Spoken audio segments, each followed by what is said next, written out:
High বন্ধুরা, আমি গিয়েছিলাম ডলিস মোমোতে।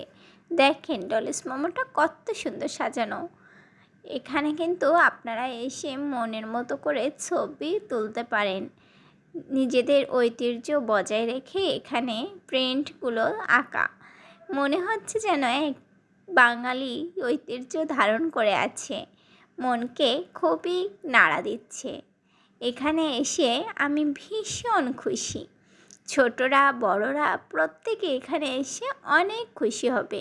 মোমোর সঙ্গে সঙ্গে এই মনোরম পরিবেশটাও বেশ চমৎকার। দেখলে আপনাদের মন ভরে যাবে। এটা হলো আপনাদের মনোরঞ্জন করা মোমো রেসিপির জন্য ভীষণ চমৎকার জায়গা। আপনারা কিন্তু ডলিস মোমোতে অবশ্যই এসেন। একবার হলেও খুলনার ডলিস মোমোতে এসে ঘুরে যেন। এটা উপরতলা থেকে নিচে যাওয়ার যে স্পেসটা, সেখানে দেখেন এই ঘোড়াটা কত সুন্দর দেখছেন। আসলে আপনারা দেখলেই বুঝতে পারবেন এটা কতটা আধুনিক সাজে সাজানো। এই দেখেন মোমো, কে কে খাবেন চলে আসেন। বারবিকিউ মোমো, এটা কর্নারটা অনেক সুন্দর করে সাজানো।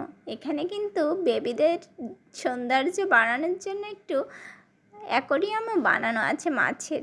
দেখেন কত কালারের মাছ। আমি তো বেশ কিছু মাছ দেখছি। এটা হচ্ছে ওদের মেনু কার্ড। মেনু কার্ডটা আমি